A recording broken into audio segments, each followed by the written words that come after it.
What's up, everybody? Welcome to IGN Game Scoop. I'm your host, Damon Hatfield. Joining me this week is Justin Davis. Scoop. Sam Claiborne. I'm realizing now I wanted to pop out of the ground like this, but I didn't do it. So next week. I should have popped out of the arcade machine behind you. Yeah. And coming to us all the way from the great state of Maine, Seth Macy is here. Hello. Hello there. Oh, see, that was a good turn. A good turn in swoop. Tina is sorry she couldn't be here with us today. She wanted me to let you know she had a hard out so hard she had to bounce before the show even started. I was the hardest yet. Yep. It's as hard as they come, but hopefully she'll be able to be back in her seat next week. We've got a great show for you this week. We're going to talk a little bit about Cyberjunk. Oh, the Cyberjunk story. We're going to cover that. Oh yeah, we got to cover that. Okay. We'll talk a little bit about. Have to. We're going to talk about some new milestones the Nintendo Switch just passed. But first, hopefully everybody caught that Inside Xbox presentation this morning. Hit me with some impressions. They showed a bunch of third-party games and a lot of new stuff. Was it enough to get people excited about Xbox Series X? Okay, well, first of all, you wanted to get our reactions, and then you loaded it with that question about, was that enough to get us excited for Series X? There's a lot of things to get excited about for Series X. I don't think a showcase of third-party games was really pushing the needle on that, but I liked it. I had a positive reaction to it. Your positive reaction? Yeah. No complaints. Well, my complaint was that they kept on calling things gameplay and then showing something that was just not at all. It was just crazy. It would be like an interview or a graphical demonstration or like a cinematic trailer. It's like, why did they go out of their way to call this gameplay, especially for a game they revealed last week and then they didn't show gameplay or gameplay that we would recognize if we wrote about it in IGN as gameplay.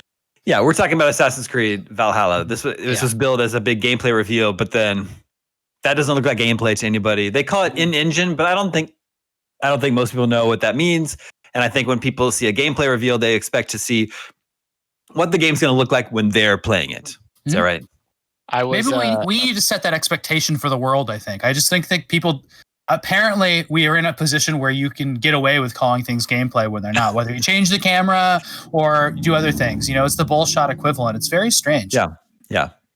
I always like those moments where you think something is a cutscene, but then, it was actually gameplay the whole time. When the Watch Dogs trailer did that several years ago, although it turns out that was probably being faked. So, the game wasn't even real. I was weirded out to learn that the Super Bowl winning quarterback is younger than Madden football. He's like Madden's been around longer than me, and I'm like, he didn't need to say that. No. He's a Kansas City hometown hero. Mahomes. Yeah. The good thing to know is that Nintendo's been around for longer than any living human. That's true. But that we know of. Probably some vampires. Yeah, or maybe really cool aliens. Also true. There's probably also a tortoise that's older than Nintendo. Definitely a tortoise older than Nintendo. And maybe like a tree or a parrot or something too. Definitely. Yeah, there's a tortoise older than America. What? Maybe, I don't know. How do you find out? Do you count its rings? You just have to chop it open. That was the worst scene in Cannibal Holocaust. Oh God. I've never seen. Wait! It's not a cannibal. It's not cannibalism unless a turtle's eating another turtle. Right. Okay. Right. We're about to find out. I typed tortoise older than, and America is the first autocomplete. Nice, Justin. So I mean, that's got to be right. This tortoise is older than the United States. But the tortoise. The tortoise segment is later, right? It's got to be. Right. Well, so as of 2012, this is a Mental Floss article from 2012. This tortoise was alive. I don't know. Is it still alive? I don't know. I hope it is. I choose to believe this tortoise is still alive. But let's get back to Inside Xbox. Seth, what was your takeaway? I was not overwhelmed. I was not overwhelmed. I was just kind of existing I was very whelmed on a steady plane of existence. I mean, it did nothing to stoke my excitement for Xbox Series X. Not to say that I'm not excited. I'm very excited for both the Xbox and the PlayStation coming. Yeah. But, it wasn't like a stand up and like, oh, man, and texting everybody I know. Did you see that?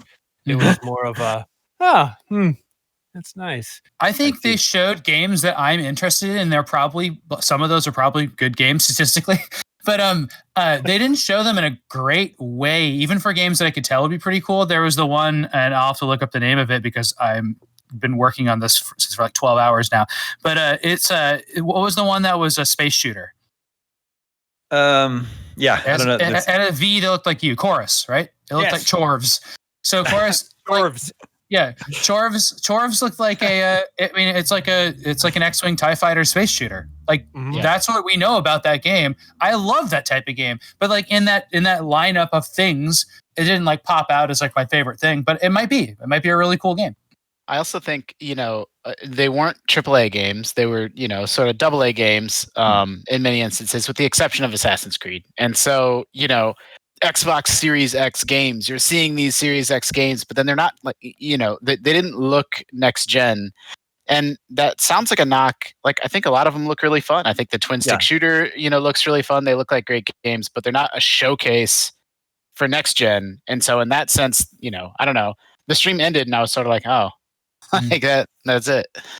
Yeah. I mean, there was the Bright Memory Infinite. That was like that was the most for starting out. It was like, oh, this looks like a cool next gen game. It has really cool particle effects and whatever. And then they're like, and it's made by one person. And I was like, well, then keep that to yourselves, because now I'm disappointed. I'm not impressed. I'm disappointed. I'm like, oh, so it's a 15-minute game.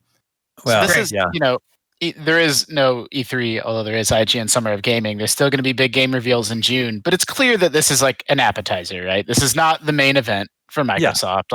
They have some really neat games and some cool partnerships, and they wanted to show them off, but they kind of wanted to get them out of the main, like the big thrust of the announcements happening in June. Like that's my takeaway from this is like, they look really cool, but there's a reason why these went first. Like this is not the big stuff. Yeah. They want to keep us thinking about Xbox One X, like from here until release. I don't know. I think that ship We're talking about it. We're talking about it right now. Are we talking about PlayStation 5? No, I don't think so. You mean Series X? What did I say? You said 1X, but that's okay. I meant the 1X plus 1. Hey, I was also like I think everybody wants to see more Assassin's Creed, and there was almost like a 1-2 punch there setting up, where it's like, oh, you got to see the big Ubisoft reveal, but wait till you see gameplay. Like that's really crappy to not show 15 minutes of gameplay or 5 minutes of gameplay or whatever. Yeah, to me, if they had actually showed a proper gameplay reveal of that, I would have walked away much happier. It would have made up for any sort of lacking third-party lineup before that. I don't understand how they messed that up so badly. We're about the time of year that they would have shown a big gameplay reveal at E3 anyway, where they walk you through a whole mission. We would have played it. Yeah, show off the new gameplay features you're working on. Well, I don't understand how they couldn't have that ready now for a game that's coming out this year. It feels like a missing, like the game reveal, like the Viking theme had already been leaked. And so I actually like the painting, was a Boss Logic painting of, revealing the logo and the key art. I thought that was really clever to just get that out of the way. And then they had the trailer the next day and then, gameplay the following week. But then that like right at the end there, they didn't quite deliver like the 1, 2, 3 punch. Yeah. And then I'm not like, I don't play Madden games. I don't pretend to, but this would be a good time to show what a next gen Madden game looks like. Just so we get a little bit of next gen feel, and they couldn't even pull that off. It was I was completely expecting them, instead they just showed every other Madden. They showed every other Madden, yeah. No new Madden, but oh well. Yeah, that was a little odd. What about smart delivery? This feature that allows you to buy a game once, say on Xbox One, and then you'll have it on Series X when you're ready to upgrade. Do you think that's going to be a big deal? Yeah, I think so, but I also think it's going to be confusing to a lot of people, because even in our chat, people are like, what's smart delivery again? Because they would show the logo that this is a smart delivery game, or as we say here, managed smart delivery. And it was why don't they just call it something that people know, like forwards compatibility, or like something all platform, or like just make it clear. Like I don't know why neither of those words have any meaning in that. It's an odd brand, like play anywhere, or I guess that's already a thing. But like you get my point. Yeah, I think it's great. Like, I think next gen consoles can sometimes be a little bit hard to find at launch, and like, who knows? There's uncertainty this year. Maybe they're going to be an even shorter supply. So maybe it'll get people over the hump and convince them to, well, I'll just buy the Xbox version. Then when I get a console next year, maybe they're just they're sort of on rails in the Xbox ecosystem. And I also think that's a very like businessy take on it. Like, it's such good news for consumers. Like, it's just such a forward step for the industry to not treat those two games as like separate games on the, just buy on the Xbox platform once. It's great. Sure. But like Seth said, it could also be a little confusing that not every game supports it. Sure. Right. Because publishers have to opt in. There was like some caveats, like it's not really upgraded. You have to, I can't remember. Well, you have to like, buy Madden before December 31st this year, and then upgrade to Series X before March 31st of next year. So there's like a window for Madden. In the case of Madden, it's because that game will be $3 at GameStop by next March. So it'll be a Game Pass game by like March. So. Yeah, I just don't know how it works. Like when you buy the Xbox One version, does it come with a code for the Series X version, or do you just put the disc in your Series X and it knows? Yeah, so as they said, the save works. That's part of it, is that the saves transfer. I presume you either go to the Xbox store and you re-download it, or you put in the disc and reinstall it. Yeah, just what's to keep people from handing the disc to someone else? It's your account. It's just your account. Just your account. Okay. Mm-hmm. Yeah, that makes sense. All right, let's move on from forthcoming next generation games to a current gen game that's still on the way, Cyberpunk 2077. Much to everyone's surprise, it's going to be rated M for mature. I know. We talked a lot about ratings this week. First, the Australian Classification Board's rating came up of adults only, 18 plus. And then the SRB, of course, rated it M for mature. And I've got the description here, the SRB's description of the mature content in the game. And there's one detail in here that's proven to be very interesting to a lot of people. So I'll read it off. This is a first-person RPG shooter in which players assume the role of a mercenary named V, trying to make their way through the open world of Night City. Players can explore futuristic locations, interact with citizens, perform missions, and engage in combat to complete various objectives within a storyline. Characters use handguns, machine guns, rifles, and explosives during frenetic firefights with humans and cybernetically enhanced enemies. Players can also use melee weapons to stab enemies and, in some cases, dismember them. Combat is frenetic with frequent gunfire, cries of pain, explosions, and blood splatter effects. Some locations depict mutilated corpses with open chest cavities and or exposed organs and entrails. During one quest, players assist a character by redacted. Don't want to spoil anything. Screaming sounds and blood effects accompany the scene. The game contains nudity and sexual material. Players can select a gender and customize their character. Customization can include genitalia, as well as various sizes and combinations of genitals. And that's the part that's proved very interesting to a lot of people. Finally, players can drive cars while drunk. That's an interesting. The genitals made the headlines, but flagging and calling out like driving while impaired is interesting. I wonder if GTA always had to do that. Yeah, I wonder about that too. I thought the same thing. That's so weird. I have a question? I'm not asking in like a flippant, puerile way. I'm genuinely curious. Do breasts, are breasts genitals? Does that count? I wondered the same thing. Okay. And I think genitals inherently means the things that you make to pass on your genetic code. Got it. So maybe that is maybe that is a first then for the genital customization. Because that was going to be what I was going to say. It's like, well, bust size, you've been able to customize that in lots of games, but maybe not the below the waist stuff. Yeah. I don't know. Starting with BMX XXX, right? Definitely interesting. We did a news story on that yesterday, and it was, let's just say it was wildly popular. Yeah, I mean, this game is about that's kind of cyberpunk setting that it has is all about like cutting up bodies and putting them back together. And I think they're going to give you every option possible for that. And I think that's like absolutely the theme that Cyberpunk has always been. It has nothing even to do with today's values or anything like that. It's just like, that's Cyberpunk. Yeah. It also bears stating though, it's unusual for a game that's first person to be giving you this much customization when you're not really going to be able to see a lot of it, right? Yeah. Is that disappointing? I mean, maybe. Yeah. Who knows? Maybe it just leads to different dialogue options. I mean, who knows? I mean, I just really want to impress Keanu Reeves. I really want him to like me. Yeah. He's just a ghost. I always like it when we get these ESRB ratings descriptions, so that we're going to play a new game. I forget what we've called it in the past. Right now, I'm thinking about calling it Real Mature Video Games. This is where that's a really good game name. I really like it. Yeah. This is where I'm going to read.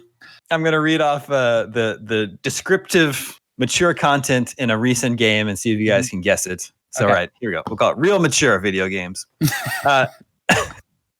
This is a game that was recently released.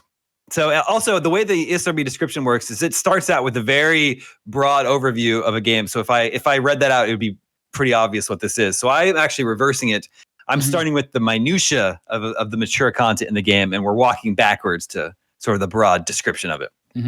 So tell me if you guys can pick out what game this is. One mission prompts players to locate packages of drugs in a compound and to eventually burn them.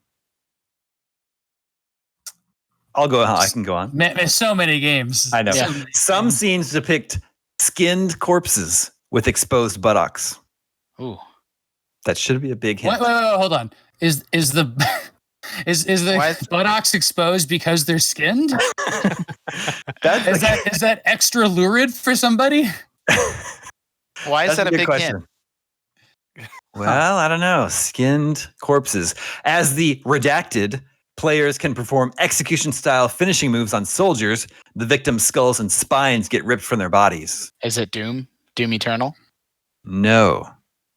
The redacted can use blades and laser weapons to decapitate enemies. Is it a fighting game? Not fighting, no. Okay. Some explosive weapons cause bodies to burst into chunks of flesh and limbs. Players use pistols, machine guns, chain guns, and explosives to kill enemies in frenetic firefights. What's up with the frenetic firefights? It's the second time you've read that. That's not like something that people frenetic. Their parents are wondering, can you tell me, does this game contain frenetic firefights? Yeah. And like, okay, there's dismemberment, right? But how frenetic? Is it just kind of chill dismemberment? Because if that's the case, that's a teens plus. Yeah. Most missions involve infiltrating areas like camps, jungle outposts, villages in order to obtain intel or destroy targets. I mean, this just sounds like a Far Cry game, but I feel how could it be? Because there hasn't been one in a while. There's Just Causes. And finally, this is a first or third-person shooter in which players engage in combat missions as either a mercenary soldier or redacted. I don't think this is as obvious as you think it is. The big ones are the skinned corpses, laser weapons. Weapons. Star Wars? Is it Jedi Fallen Order? Seth has got it. It's Predator Hunting Grounds. Ah. Nice. Laser weapons. That's really good. Yeah. Why is this? Go ahead. What's up? I think I have the same question. So they're skinning a lot of people in that game? Yeah, the Predator skins people and hangs them in trees. Yeah. Yeah. The Predator. And you can see their butts. Are the buttocks frenetic in this game? Okay, I have one more. This game is being released this month. It's not out yet, but it's out this month. And it's one you all have heard of. Players can walk through an erotic club containing several phallic sex toys. And it's Maneater. Characters are occasionally depicted nude, though their nipples and or genitalia are obscured by blurry pixels. They separated nipples from genitalia there. We could have got our answer by just waiting. Yeah. That's damage from certain guns can result in decapitation. Players can also use chainsaws to hack at enemies, resulting in small chunks of flesh and large splatters of blood. Is it Gears Tactics? No, that one's out already. I don't think there's much nudity in Gears Tactics. One scene it's just from far away. You can't tell. Everybody's skinned anyway. One scene prompts players to run over a certain number of pedestrians within a given time. Another sequence allows players to dispatch enemies by putting grenades in their mouths. See, when you break when you break these games down to their bullet points, they do sound crazy, right? Yeah. Hey, they all sound like Duke Nukem. It makes me think, man, our parents in the 90s were right. Yeah. Video games I was are going to terrible. say, this is what my parents thought games were in 1989. Yeah, chunks of flesh being pulled off by chainsaws. Ugh. Another the grenade in mouth. You know, Resident Evil 3 has that. No, 2 has that. 3 doesn't have it. Players can attack pedestrians, and in one mission, players shoot at police and civilians to create chaos in a rival gang's territory. Is this the Saints Row remake? Saints Row the Third remastered. Okay, because it just sounded like, you know, everything in there was a GTA thing, right? So then you get around to like, what's coming out that's like GTA? Yep, that's pretty good. What's the grenade in mouth thing? That's just like a cutscene or something that you can do? I think it's part of the mission. Yeah, remember it's been a while since I played it. Wasn't there a controversial torture sequence in GTA 5? Yeah. Yeah. Yes. I forgot about that till just this moment. Yeah. Yeah, I have to. Well, we'll do that. I was going to look up GTA 5's ESRB rating, but another time. Okay. All right. Thanks for playing real mature video games. Real mature video games. It's perfect. It's perfect. Am I the only one here that played the campaign mode for Mortal Kombat 11? Did you play? I don't think even you played that, Damon. I did play it, and it was really fun. I don't think so. I think you're misremembering. I played it last year. I didn't play any of the multiplayer. I just played through the campaign. It was really fun. So speaking of which, what's up? Is there any platforming? No. It's just It's just fights with all the characters with cutscenes in between them. So they yell at each other, and then they fight, and then 2 other people yell at each other, and then they fight. Yeah, exactly. Buy the games. You played it too. Yeah. There's a single player expansion for Mortal Kombat 11 coming out this month called Aftermath. It adds brand new story content. Takes place right where Mortal Kombat 11 left off, although I can't remember where that was. And then introduces 3 new characters: Fujin, Shiva, and Robocop. Speaking of, one of them's a Lady Goro. 80s action stars like Predator. We also have Robocop. And, the original actor, Peter Weller, is voicing. That's so Robocop crazy in the game. Yeah, I didn't even know he was around. That is crazy. But like, did they confirm they didn't just pull his voice clips from the movies? No, they didn't. But they are using his likeness, so somebody had to sign something. Wait, Seth, you say they didn't do that? Well, I don't know that they confirmed it, but I know Ed Boon on Twitter was like, and yes, that is Peter Weller's voice. Yeah. I decided, I don't know if they actually got him in the studio to record new stuff or they just cut out samples from Dead or Alive, You're Coming With Me. Yeah, drop it. The movie's so good.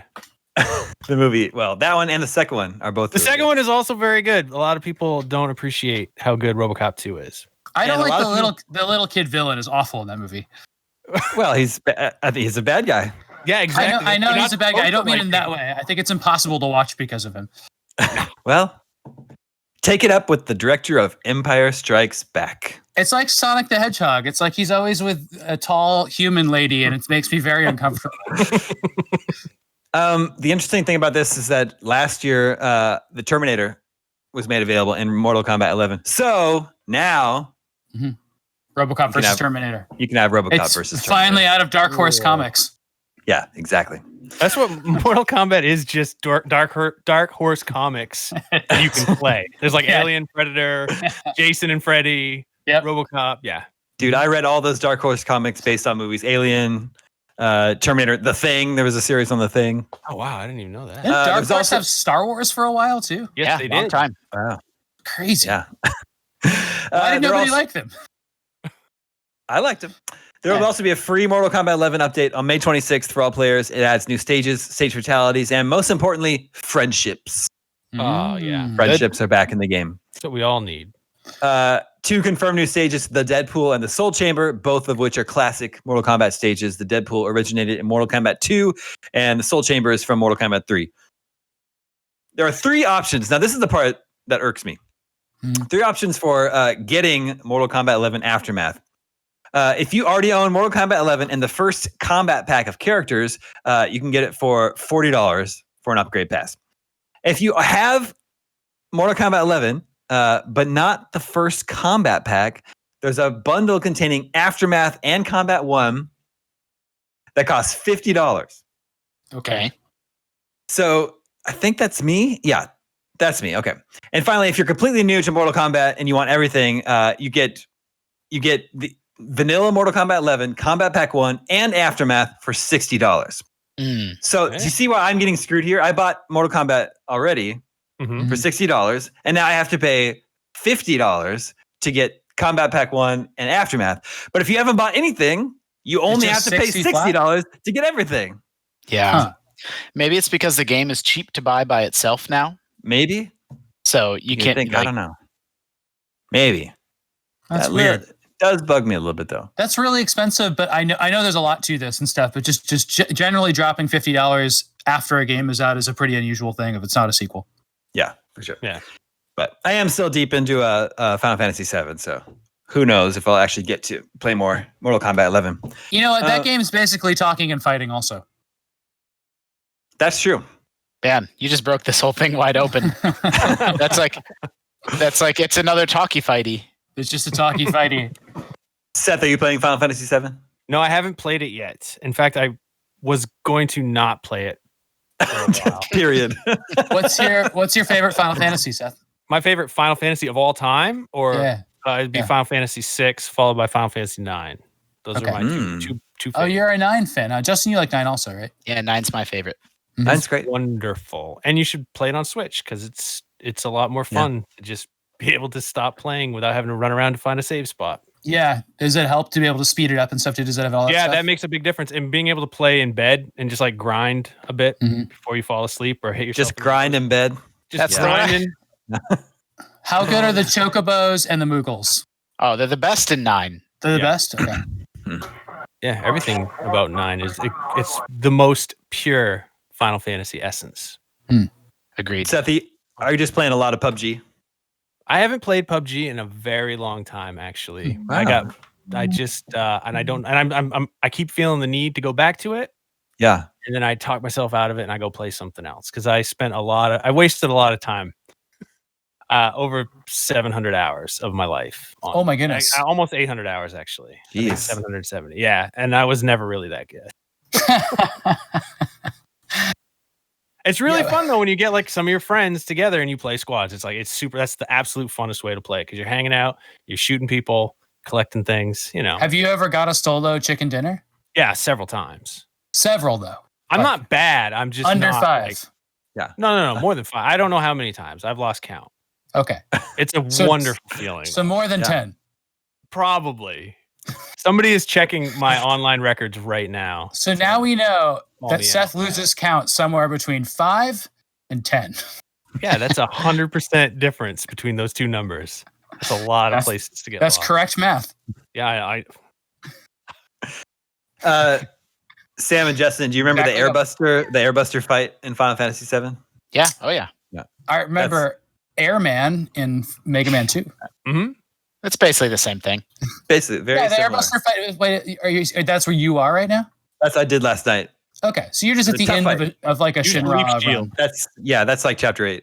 That was a tough fight. It goes on forever. The fight didn't actually go on forever for me, but like that you do the same thing 3 times. Or like you go to the terminal, find a card. Oh yeah, it's so odd.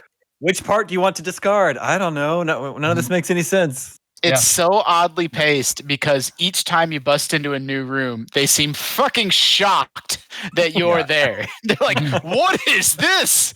Who are you?" And it's like, are you not hearing what was just happening underneath you? Like, can no one pick up the phone and call and be like, they're running towards you right now? It might be a sci-fi world that doesn't have phones, now that I think I think about it. The guy, they have very like cell phone looking devices. Yeah, they have holograms that come out of something, but they're usually little robots. That boss fight too. It's like a Barrett boss fight because it's like just floating away from you the whole time. Exactly. Mm-hmm.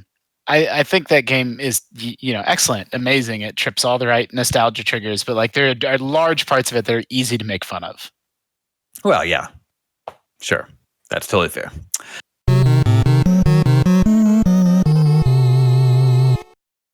All right, let's move on. We've got some Switch updates today. Nintendo Switch, it just passed 56 million units sold. Crazy. That is half of the PlayStation 4's 108 million in just 3 years.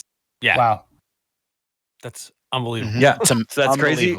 So, like, as PS4 sales wind down, I don't know. I wonder if it's likely the PS4 could get close to matching it over the next couple of years. Can you believe how much this twists the knife in the Wii U history at this point? Yeah. They could have just jumped right to Switch. What was There's it? There's no reason. 13 million lifetime for the Wii U. Oof. Is it really that low? I think I might even, it's either 10 million or 13 million. It's very disheartening and low. I've got one though. I love that little thing. It's still downstairs. Sure. It's all dirty and not plugged in. Are we gonna talk about the software too? Because that's the unbelievable thing to me. Oh, well, hopefully, do you have those numbers about like how much Animal Crossing was sold? Is that right? Yeah, Animal Crossing was 11 million or 13 million. Where it sold more in its first like 11 days than the other Animal Crossings did in their entire lifetime of the product. Yeah. And they shared a bunch of other updates too, like even like Luigi's Mansion, which like nothing against it, but like Luigi's Mansion is like at like 5 or 6 million copies sold. Splatoon 2 is over 10 million. Like I think Mario Kart 8, which is a re-release, is at 24 million copies now. Yeah. It's unbelievable. I mean, is it really? I mean, I know technically it's a re-release, but since nobody played it before, I mean, that Mario Kart 8 numbers, that's like where GTA 5 was, like 6 months in or whatever. It's so funny to see that. GTA 5 is still. There was a point where where it was every new console was being purchased with a copy of GTA 5. Mm-hmm. Yeah. They're like, I think the Astral Chain broke 1 million too. Like Nintendo can just do no wrong with that console. Yeah, I feel like GTA 5 needs to be on Switch. Is what we're getting at, right? It probably could run on Switch. I mean, if they got the 3 on there. Witcher 3, yeah, exactly. I mean, there was a last gen version of GTA 5. That is also true. Right? It should work. Get that we've had GTA 5s for so long. Didn't Switch get LA Noire? Yeah. That's on there. Yeah. I mean, same era. This month they're getting the BioShock collection. They're getting the Borderlands. Hey, is BioShock Switch really appeals to me? Yeah, that's a really good one. Is Infinite in the collection? Yeah, I think so. All 3. That's BioShock 1, 2, and Infinite. Yeah. I've never played 2. I never finished 2. I know people like it a lot. Yeah. And the DLC is the Gone Home guys that did it, right? Minerva's Din. Oh, I didn't remember that. Wow. Is that true? That sounds true, but pre-Gone Home, yeah. Yeah, wow, okay. For some context, 56 million Nintendo Switches sold mean they only have 6 million to go to beat the NES. Wow. I hate that. Yeah. Jeez. And then, the Wii was 102 million. So it's like they're going to, over the next couple of years, they're going to get close to beating the Wii. It's just too bad it didn't have that cultural impact at the start that the Wii had, because that was just a fun time for Nintendo. But they might be having that now with Animal Crossing and a global pandemic. Like, I think this is always going to be associated, this moment in history, with Animal Crossing. It's kind of crazy. Yeah. People are always hitting me up. Hey, where can I get a Switch? Can you show me where I can buy a Switch? And they just say that because you're wearing that shirt, right? Yeah. Take me to your leader. What else do they ask you to buy? What are you getting at? The best gaming chairs? Oh, no. Chairs, yeah. Just because I think anybody wearing that shirt, it's like, hey, he's the guy to ask about other things. Right. I know. If you see a guy wearing this shirt with a neck tattoo and you need some weed, 100% just ask him. Just ask. Yeah. Like, you're going to get a bad BSRB rating if you ask him. Yeah. Just don't ask him. Wait, what are you going to say? Well, no, I liked Justin's question. I actually want to know what...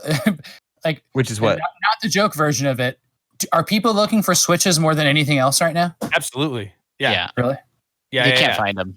No, they're most places where you can get them, you have to buy them in a bundle. So like, it's, oh no, I have to buy a Switch with a game, but you can't otherwise. You can't just buy a Switch. You have to buy it bundled. With rare instances, it'll pop into stock and then we'll like tweet it out. Hey, guess what? It's at Walmart. And then, 5 minutes later, everyone in the replies is like, it's not there anymore. It's like December after a game launch. Or a console launch, I mean. It's like, it's like a brand new console that it's like PS2, where it took me 3 months to get my hands on a PS2 and I looked everywhere. And I mean everywhere. I mean, no stone was left. Did you go to Blockbuster and rent a ton of DVDs and just watch them all night? No, I had already had a DVD player in my Macintosh iMac. Really? That's very unusual. That's edition. super unusual. Oh, it was really fun to watch DVDs on a 13-inch Macintosh. CRT. Screen. Yeah. Oh, yeah. That's the best way to do it. Yeah. That fidelity really comes through. Yeah. Speaking of watching movies on your computer, I just saw Alamo is doing like an Alamo Direct service where you can rent and buy movies directly from Alamo, and it's a curated list of movies. But I don't think they have like an app for like your TV or PS4. So I think you have to watch it on your computer or your laptop. Will they send you those cool Tecate micheladas where they stuff everything into the can and just give it to you? They should. Those are good. I like Those are good.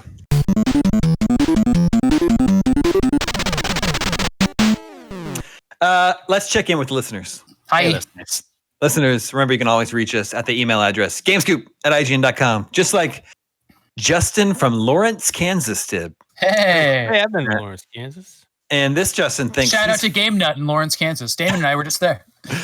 Well, it feels like a lifetime ago. It's the last trip we ever did. It wasn't Nope, really. not. It wasn't. Together we went to We went to Boston to hang out with Seth. That is true. Justin thinks he's found the Damie game incarnate. He says, Hunt Down. Heard of it? This thing is chock-a-block with 80s references, 16-bit pixels, and so bad they're good puns. It's out May 12th. Have you guys heard of this game, Hunt Down? No. I'm looking it up. I'm going to share this key art Oh, great. with you guys. I have been playing this, actually. This is the thing key that art people for photoshopped Hunt us Down. The what now? This is the thing that people photoshopped us into? No, although it is kind of like this. Yeah. So I have been playing this. This is a sort of 16-bit style. Wait, how do I stop sharing the screen? Look at how cool. Oh, you missed it. Sorry. There's a guy down in the lower left. There's a guy down in the lower left whose shirt says misconduct. And I just think that's a very cool shirt. See him? Yeah, it's the Misconducts. Oh. So there's all these gangs that have Okay. cool names like that. Stop sharing. That sounds pretty frenetic. So it's a 16-bit. I'm back, right? Yeah. Okay. Yep. Yeah. 16-bit run and gun platformer with a really cool, very detailed 16-bit art style. Very cool synthwave soundtrack. It's totally up my alley. I've played the first 2 levels, and it's definitely cool. I guess it just remains to be seen if they can sort of keep my interest, or if the gag will get played out. I don't know. We'll see. But it's called Hunt Down, and it's out May 12th. I'm playing on PlayStation 4. Would you compare it in style to like 1980X? Yes, but 1980X has better pixel art. Okay. What does it allow you to customize? You can't customize anything. You can choose from 3 playable characters that have different weapons. But the whole thing is voice acted, which is interesting for a pixel art game. So it's all this voice acting. And then the cutscenes remind me of 90s point and click adventures like from LucasArts, just like the way the characters are animated and stuff. Oh, cool. It's cool. I've been enjoying it. Justin and Sam, are you still playing Final Fantasy VII? Mm-hmm. Yes. Still thumbs up? It's fantastic. I can't wait to play it whenever I have the chance. Bounced off it a little. I'm not sure I have played it in the last week, but I haven't declared that I'm done with it. Okay. I think I have not played it, but not because I'm done with it, but just I don't know. We were very hooked on Succession. I'm just burning through a lot of that right now. And then when I have, it's incredible. It's the best show. And then when I have a few minutes to kill, I've been playing a lot of Picross. Oh man, on S4? Yeah. I have not downloaded S4 yet. I have this chain reaction of like every time a new Picross comes out, I'm like, oh shit, I never finished all the ones in the last Picross. And so I actually have stuff in Picross 3.2. And then I never finished the Mega Picross in Picross 1. So I don't ever actually finish them, and I feel a little bit of guilt. And so I'm playing I'm all 4 games at once right now. Yeah. I've probably completed 80 to 85% of all the puzzles and all the Picrosses. Yeah, exactly. So, Seth, no PUBG, no Final Fantasy VII. What are you playing? I've been playing Tales of Vesperia, which I bought on a deal like 2 weeks ago. And I've been playing Picross S4, which I've never played a Picross game before. And then Pear was like, you have to buy this or you're fired. So I did. And it's fun. And me and my son were actually hanging out, just solving puzzles. It was really cool. He's like, "Oh, no!" He'd run over and he'd point to the screen and by God. You can do it. The game has a 2-player mode. What? All right. Well, I know what we're doing tonight. Yeah, he doesn't have to. You both. I hate that. It's like Dad's making me play Picross with him. You bust into his room, throw the math homework out the window. Come with me, son.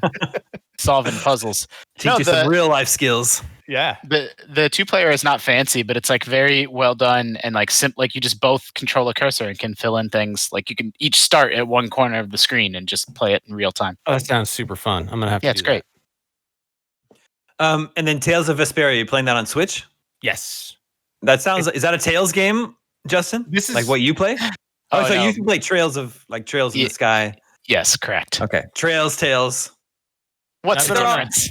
They're all JRPGs. Yeah, I've been on a huge JRPG kick, and that was on sale. And someone on Twitter was like, "You'll like it," and they were right. So thank you for that recommendation, Terrence. What's the worst JRPG you've ever played? The worst JRPG I'd have ever played? God,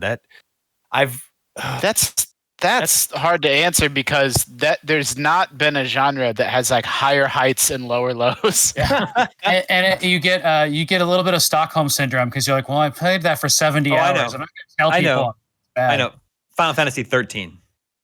Ooh, I never played that. Yeah. I was always very I would carefully research I still do, all my game purchases. Like, how is this reviewed in EGM? And what does Sushi X thinks of this one? And then I would, I don't know what the worst JRPG I played was, but I definitely I went through a phase where like that was me in the 32-bit era. So I played all the bad PS1 ones. Mm-hmm. All of those. I played a bunch of bad ones on 16-8-bit. Final Fantasy Legend is very bad. Now 2 and 3 are okay, but 1 is really bad, and I just played it like crazy. I don't know why. What, the That's original the Game Boy one? NES? Yeah. Final Fantasy Legend. Which is then Final Fantasy Adventure is the good one? Yeah, Adventure is it's just Secret of Man or whatever. Yeah, it's Seiken Densetsu. Mm-hmm. Yeah. Yep. Yeah, Legend is just like a turn-based thing. FF2J, like the original Final Fantasy 2 on the NES, is terrible. Is that pretty rough? I've never played that one. I like that's apparently the worst one, yeah. Actually, I hated Final Fantasy 3 Remake on DS. That game sucked. Really? Oh, I like that game a lot. It had like the super deformed versions and then 3D and stuff. Oh, I hated it. You know who told me to play that? Andrew Goldfarb. Nice. Friend of everyone. That's true. Yeah. So Final Fantasy 2 on Super Nintendo was Final Fantasy 4, right? Mm-hmm. Right. Yes. So I guess I've never played the real 2 and 3 or 5. Or 5, yeah. Yeah. So 5 is good. I've never played through it, but it's it's worth checking out. I played 2. I played a fan translated NES ROM is how I played that game. So that's the only way to play the 8-bit version in English. They've remade it various times in various ways if you're willing to, deal with like 3D graphics and stuff. But to get the original thing, that's the way you have to play it. There's a PS1 collection with slightly updated graphics. Yeah, but the load times are super bad. Why is that? That makes no sense. Freaking NES game. You got to know it, but man. The NES game is on the cartridge. Right. The data's right there. Yeah. Right.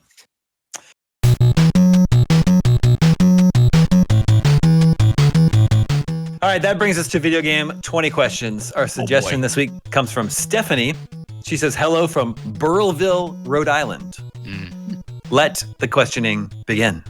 Seth, she's in your hood. Your coast. Rhode Island's not that close to me, actually. Well, but I mean, compared to Do you know Burrillville? Have you been to Burrillville? You know what? I've been to Rhode Island once in my entire life, and I just drove through it, and I stopped to go to the bathroom. How long would it take you to drive to Rhode Island? To drive to Rhode Island is probably 2 or 3 hours, but to drive across Rhode Island, it takes 6 hours to drive to Los Angeles from here. 6 hours to Los Angeles. Sacramento is 3 hours from here. Yeah. Everything in California is 2 hours away. My wife grew up in Southern California. She's like, oh yeah, we used to live right by the beach. It was like a 2-hour drive. I'm like, that's not by the beach at all. Rhode Island's a suburb of where you live. No, Maine is a suburb of the United States. Did we get this one? Yeah. Yep. Nice. We won. We did it. All right. Is this from before 2000? Yes. Is it from before 1990? No. 90s game. Does this have 3D graphics? No. Was this on a disc-based system? Yes. Oh, so that's been listening to the show. Of course. A disc-based game that's 2D though is unusual. Was this a PlayStation 1 game? Yes, that's 5. What if it's Symphony of the Night? What if it's floppy disks? It's on PlayStation. Okay. That's what you just established. PlayStation 1. Yes. Yeah. A 2D PS1 game. That's actually fairly unusual. Trying to think of all the 2D. Was it? No, because that's like 2.5. It could be a Rayman game though. Is this a 2D? Is this a side-scrolling platformer? Yes, it is. I think it's Symphony of the Night. Yeah, probably. Is this game spooky? No. It's not Symphony. Yeah, unlikely to be spooky or unlikely to be Symphony. That game's got hella skeletons in it. Does this game have sequels? Yes. Was this game developed in Japan? No. Was it developed in Europe? No. That's 10. It wasn't European? Not European, no. Okay. The Rayman games are European, right? Yeah. Are they though? They're not. They're super French. Yeah, I think so. Yes, but so is Quebec. Well, that's a good point. You said, is this like a cutesy kid style game in its art? No. Whoa. It could be a top-down shooter. No, he said it's platforming. Oh yeah, platforming. Darn it. Wait. Wasn't the Mega Man that came out on PlayStation, wasn't that 2D? There could be a Mega Man. I'm thinking that Mega Man Legends is the one I know the best. There's Mega Man 8. Mega Man 8. 8. Yeah. That's right. Yeah, that's right. Yeah. And there's I'm also thinking of like Oddworld. Oh yeah. But it wasn't developed in Japan. Oh right. Oddworld. What is that game? Like the Oddworld Abe's Odyssey with the little Abe. man, the little guy that runs around. Yeah, I just don't know those at all. Does this fit the criteria? Yeah, but I think that's French too. It has that. No. That was made by what do you call it? Oddworld inhabitants. How to narrow this down? Does this game have? Isn't Oddworld spooky? No. Does this game have the graphical style? Does it have like pixel art? Is it a pixel art game? I don't think you would call it that. No. But it is 2D, which we established. No. I don't know enough about Oddworld to ask any questions. I mean, you play as an alien. Like I could narrow it down to that, but I just don't think it's that. Damon would think. Do you play as a human? No. Is this game, Damon? Would you call it like a puzzle? Is this like a 2D puzzly platformer? Yeah. Yes. Do you play as an alien? Yes. That's 15. Okay. All right. Is it Oddworld? Is it Oddworld Inhabitants? Or Oddworld, whatever the Oddworld game is? Oddworld 1? Yes, it is Oddworld Abe's Odyssey. There it is. Odyssey. Yep. Yeah. Good work. 1997. PS1 and PC. Cinematic platformer. Cinematic platformer. Did it become a Microsoft series at some point? No, but Stranger's Wrath was an Xbox exclusive. Exclusive. Okay, yeah, I remember that one. Yeah. Oddworld's really good. Yeah, it was. Play any 2D side scrollers for PlayStation 1 and it's stupid looking back. I never played Castlevania Symphony of the Night until like 10 years ago because I was like, I'm not gonna play this. This is a PS1. Does 3D graphics. Stop being. I mean, that was. Yeah. The IGN review of Symphony of the Night is all like, this game is good in spite of the fact that it's a 2D platformer. And now I love it. Like, it's on iPad and it's incredible. It's like so fun to play on iPad. So what? Symphony of the Night? Yeah, it's $3 on iPad. You can use your PlayStation 4 controller. It syncs right to the Bluetooth. Oh, okay. And it works awesome. It's super fun to play. Just, portable. Yeah. One of the secret weapons of like mobile gaming is that Bluetooth, you can pair your Xbox or PlayStation controller to your mobile device, and like many games just support it out of the box now. Yeah.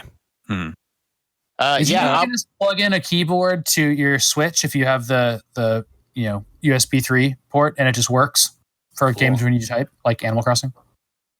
Oh, I don't know. You could try. I know that. I'm telling you, that's how it works. Yeah. What about if you use the without doing anything else? You just plug it in. You can type out letters in Animal Crossing. Can you use the GameCube adapter to use that huge GameCube controller with a keyboard on it? That's a good idea. I forgot about that. It's like fit between the controller bits. Yeah, right? it's a keyboard with two like GameCube sides slammed onto it. Yeah. We got Oddworld has a special place in my heart because when I got a PS1, I got it with Final Fantasy VII, Oddworld, and Tekken 3. Were like the 3 games that were. I mean, that's right. You got your JRPG, your fighting game, and your platformer. Yeah, I don't know. I think I don't remember. I think I bought it used and it just came with that. I don't remember why, but it was great. Yeah, Sam, Oddworld is a really cool game. You play as this alien who realizes his people are being enslaved by this big corporation, and they're going to be like turned into food. So he escapes, and you have to free as many of your brethren as you can. And you can use mind control on the lesser aliens to get them to do things like kill themselves, and it's all like very comic mischief, comic violence. It's really fun. Why am I picturing like this big 3D game with a guy in like a duster with like no face? That's Stranger's Wrath. I was going to say. Why is that thematically so different? It's the third one.